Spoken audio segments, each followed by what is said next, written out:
What is going on, everybody? It's Steven here and welcome back to another Chinese smartphone review. Now today we're going to have a look at something very huge. Today we're going to check out the Lenovo Golden Warrior Note 8 from fastcuttech.com.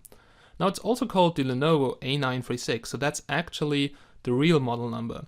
And this phone is absolutely awesome because it retails under $200. Then it's also a real Lenovo, and this is a huge problem in China. So there are many fake Lenovos on AliExpress, so be really careful. If you see some cheap Lenovos, then probably don't buy them because they could be fake. Now Lenovo is a very popular brand, and a lot of Chinese companies, or just cloners, try to clone that amazing smartphone. And so I was very unconfident if it's a real Lenovo, because I found some very bad reviews about Fastcuttech. And then I thought, let's just waste some money and let's test it for you guys.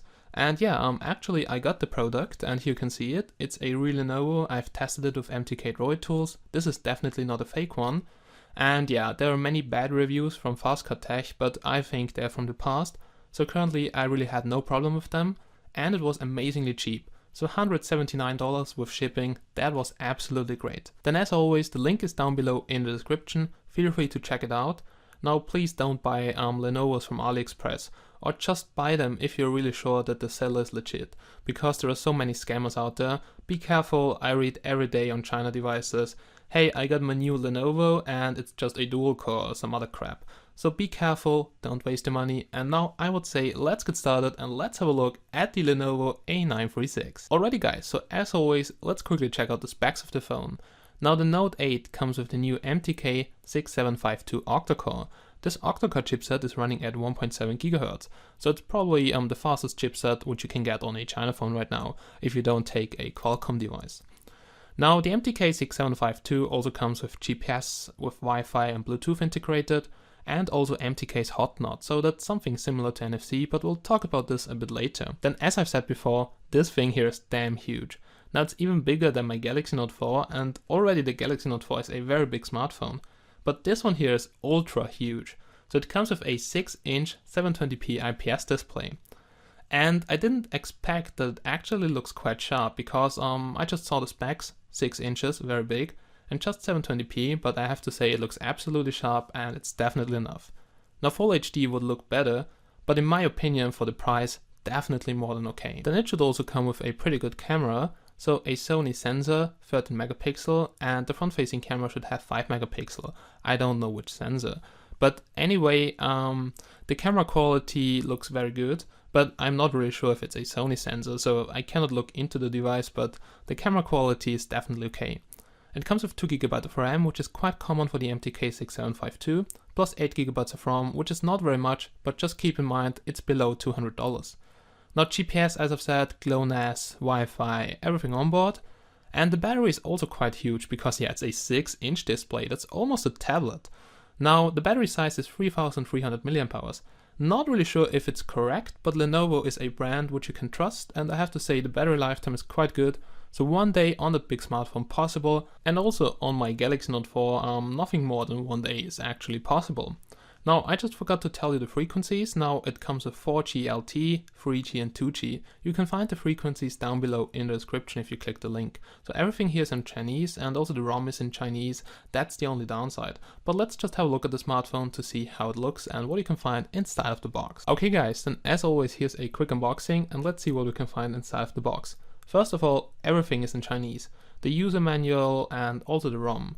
And this is because this model is actually mainly sold on the Chinese market. But anyway, this is a very nice phone, and just the user manual here is in Chinese, and probably you have to flash the latest firmware, which is in English and also comes with the Play Store, because we all know Google is blocked in China. But actually the user manual is very short and you probably won't need it at all. Then also included is a Microusb charging cable. This one comes with the Lenovo logo, and it's the model CD13. Normal Microusb cable, it's about 1 meter long and works pretty good.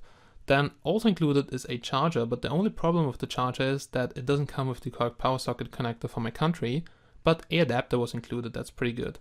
But you can see I don't really like those adapters because they have very low quality. Now I would recommend to get yourself some charging accessories from your local electronics store.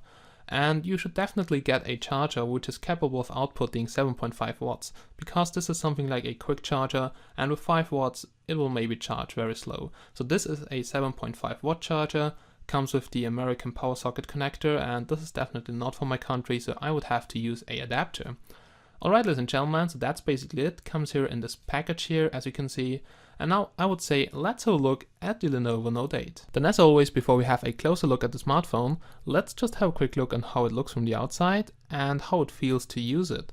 Now this thing is fucking huge. So I have really big hands, but if you have small hands, then this phone is probably too big for you. But also something I really like is that the screen is not too glossy, and if you have a look at the sharpness, then you will see it's actually absolutely sharp for a 720p display. And I didn't expect this because 6 inches is very huge. Now yeah, personally this is absolutely the maximum size I could deal with on a smartphone. Then at the top here we have the Lenovo logo. Also here we have sensors like proximity and light sensor, front-facing camera, and the speaker. Speaker looks quite big. Then at the bottom we have capacitive touch buttons, and they don't have any backlight. Now they are silver, so they reflect the light a bit, but they don't have any backlight. So in my opinion that's absolutely bad, because I really love capacitive touch buttons with backlight. Then yeah, just have a look here at the frame and also the glass. Now I already dropped it and really hard. I really thought now the screen is cracked. But yeah, the glass is quite stable. It doesn't feel like Gorilla Glass, but I dropped it on a sharp stone and actually there's just a little cut, but not even a crack or something. It's absolutely stable. All the buttons are placed on the right side of the frame. Then it's a plastic body and it's about 8.7 to 9 millimeters thick, so actually quite okay, not too thick. Now the frame here, the silver frame, goes over the display, so it protects the display a bit. Maybe that saved the smartphone because I have a lot of scratches and cuts on the frame, but the display is okay. At the back side here you can see the Lenovo logo, speaker grid, camera, LED flash, and yeah, that's the white version. There's also a black version. At the top we have the Microusb port to charge it and the 3.5mm headphone jack to connect a headset. Headset is not included inside of the box. And yeah, the smartphone looks absolutely great. It's damn huge, but the build quality for a plastic phone is absolutely great. So now let's see how it looks from the inside. And yeah, first of all, let's have a quick look at the display, and you can see there's a huge cut in there.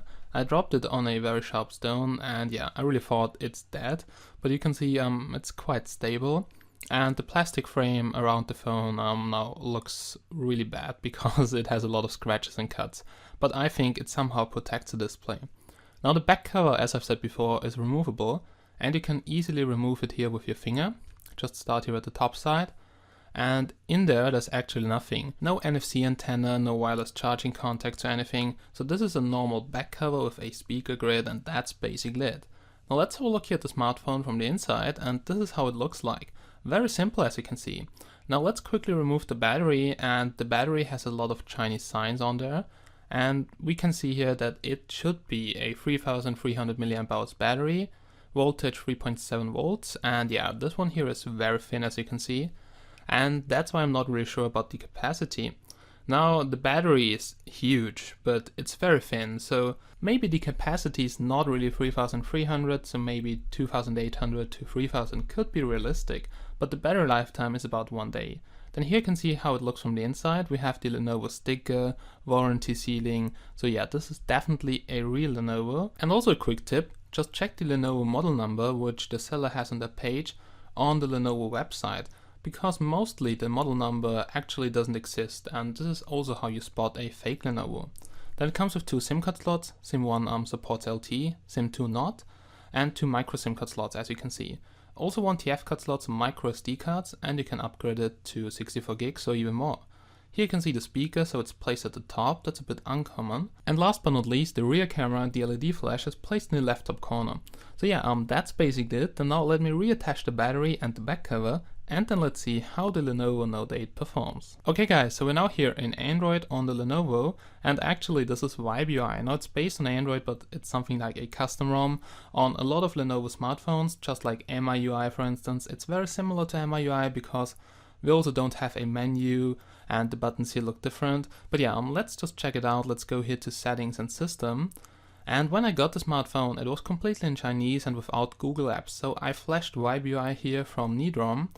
and the version which was on the smartphone was a Chinese Vibe UI, okay? And the problem with this version was just that you couldn't install the Google Play Store, you couldn't root the smartphone, and it was completely in Chinese. So yeah, if you're not experienced with Android, then you probably should keep your hands off that smartphone, because you probably have to reflash it to get Google Apps and all that crap. But yeah, it's running on KitKat, currently no Lollipop, but it's definitely good enough to run Lollipop, also very smooth. Maybe we'll see some Lollipop builds very soon on that smartphone. Here you can see Wi-Fi. I'm currently connected to my home network, and the signal quality is really good. But just the link speed is not that high like on my Galaxy Note 4, but the reception is pretty good. Then it shows the Nvram warning error. This is because I had to reflash the smartphone, and yeah, there's a fix on chinadevices.com on how to remove that message here. Okay, then we have here location-based Wi-Fi, mobile networks, Bluetooth, and more network settings. Let's check this out. And you will see here that HotNOT is included. And this is very similar to NFC. So it's actually called MediaTEK's NFC. It uses a different technology, but yeah, with this you're able to send data from one smartphone to the other smartphone, and you just have to touch the other smartphone for a short time, display by display, and then you can send, for instance, pictures or other data to the smartphone, which is a pretty cool thing. But for instance, you cannot pay things like with NFC, so that's a pretty bad thing. But yeah, let's just have a look at some other things. Here we have security and screen lock, so yeah, very simple things because no fingerprint scanner on this one. We have here a theme center, and Vibe UI is very colorful, just like MIUI. And yeah, themes are pretty good because you can customize the ROM, but there are also a lot of Chinese apps here on Vibe UI, and if you want to get rid of them, you need root shell access to remove them because they're system apps, or ADB at least, and you really have to know what you're doing.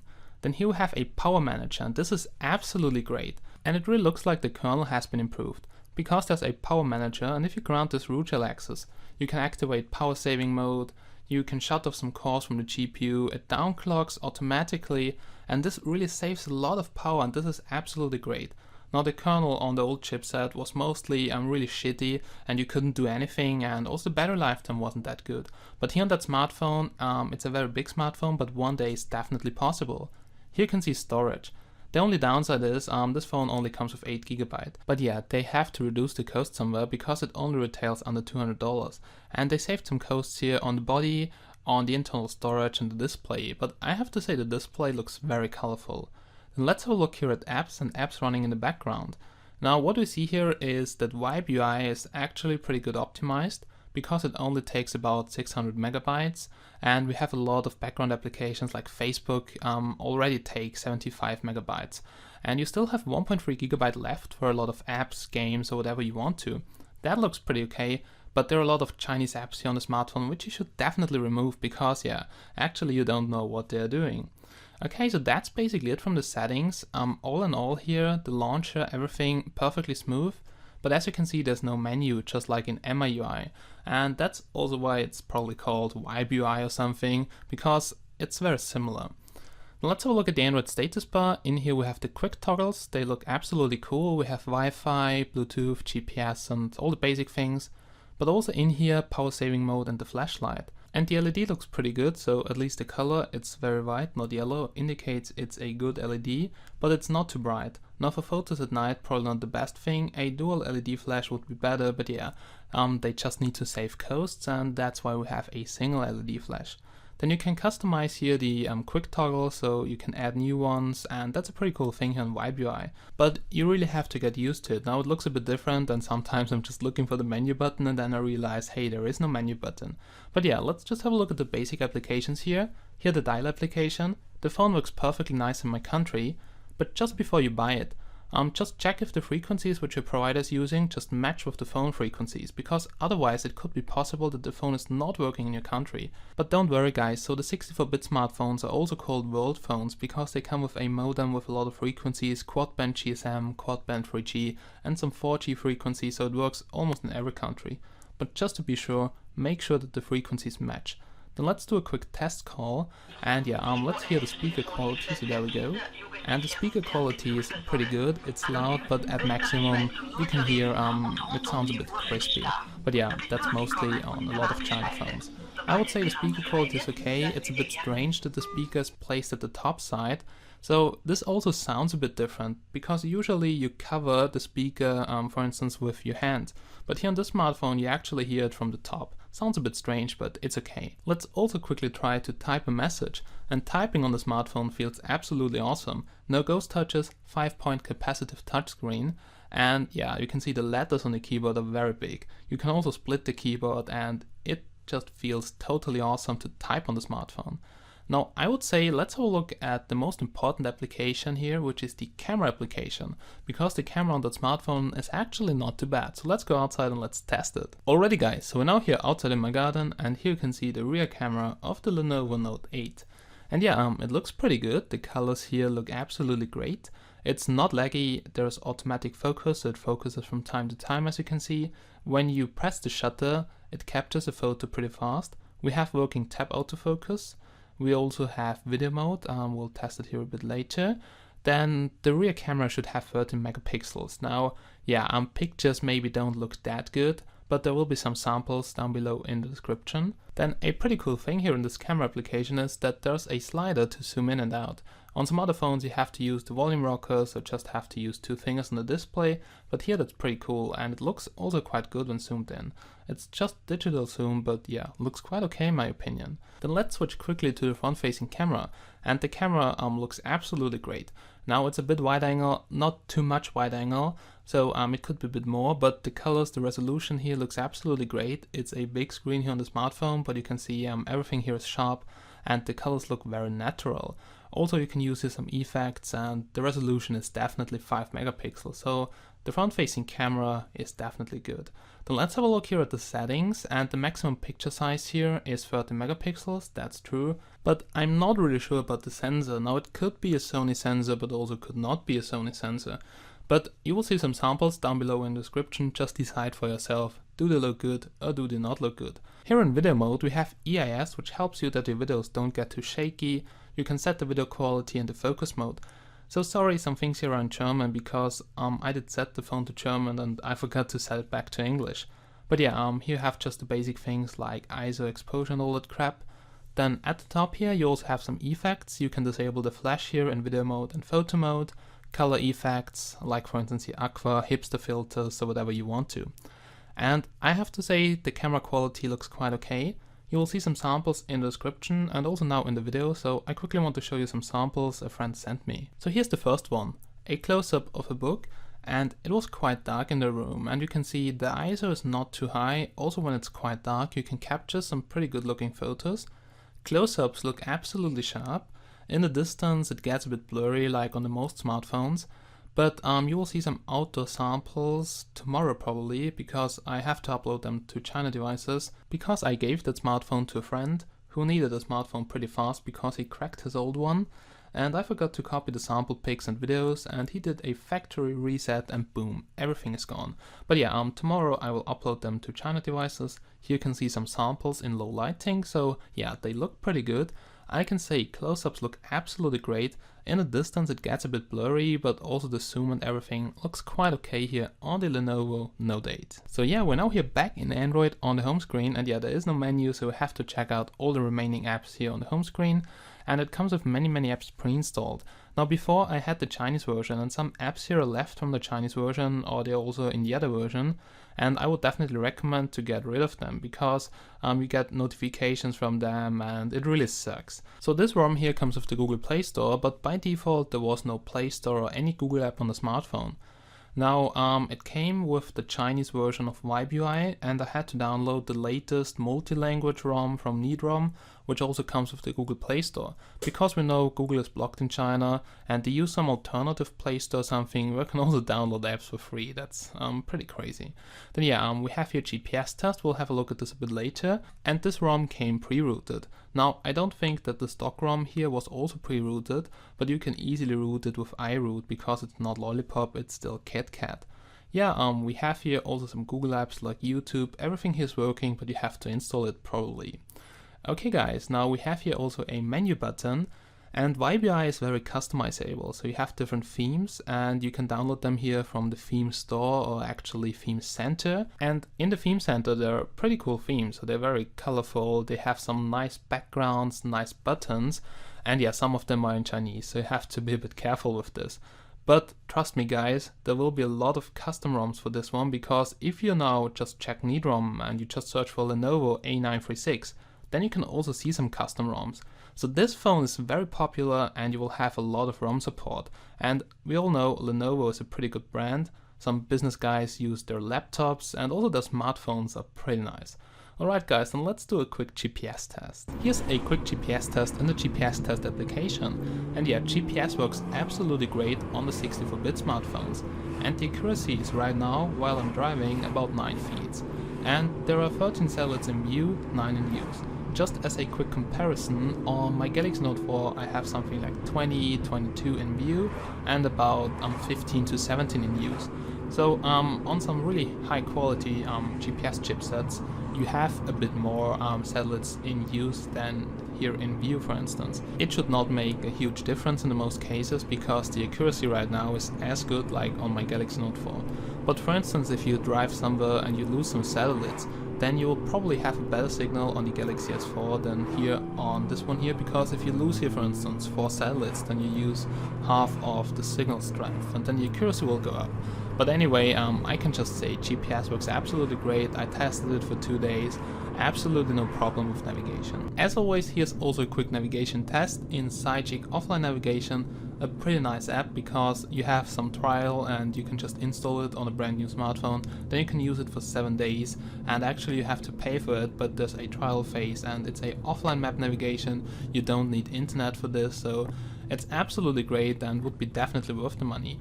Now you can see when you take a corner it takes some time until it shows it on the screen, but it's absolutely accurate and shows me always on the road. Now on some other smartphones, for instance the older chipsets, it shows you sometimes off the road and it jumps back, but here on this smartphone I tested it for 1 hour and I was not once off the road. So GPS on the Lenovo A936 works pretty good here in Austria and probably also in all other countries.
When our eyes touch, so familiar deep inside, like you were already mine.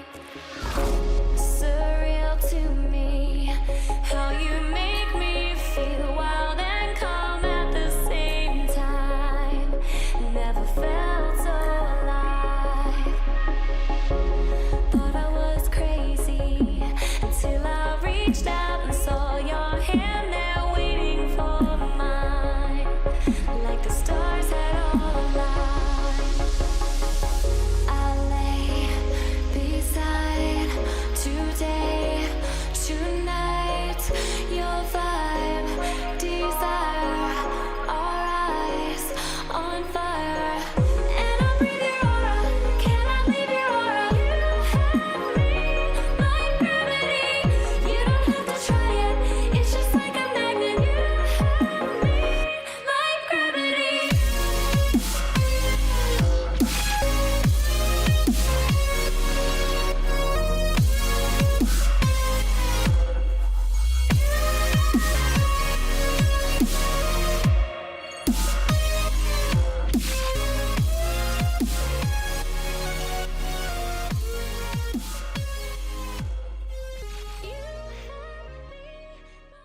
So we're now here at the end of this review, and here comes my conclusion about the Lenovo Note 8 Warrior from fastcardtech.com. Now this phone is probably the best phablet I've used, and this has some reasons. First of all, it's absolutely cheap. Below $200 for such a big smartphone is almost unbeatable. The specs are quite good too. MediaTek Octa Core, 64-bit, 2GB of RAM is very nice. Now the cons, very simple design, plastic body, but yeah, quite stable as you've seen. And also the software now, the ROM here is Vibe UI. And if you're not familiar with Android, then please hands off, because you have to reflash it in order to get Google Apps, Play Store. Probably you have to remove some system apps, and this is not that easy to do for Android noobs. Also, those Lenovo phones are a bit different to flash, so you always have to flash with a checksum, but I will do probably a tutorial about this. All in all, the hardware you get for the price is absolutely great. Software could be better, and the design, in my opinion, is a bit boring. Also, the speaker at the top is not really something I like. But anyways, phone absolutely great, $180, nice price. Check it out on fastcardtech.com. Thank you so much for watching. Written review down below in the description on China devices. I will try to upload it tomorrow and finish also some other written reviews. And yeah, if you have any questions, just leave me a comment down below. Thank you so much for watching. Have a nice day and bye bye.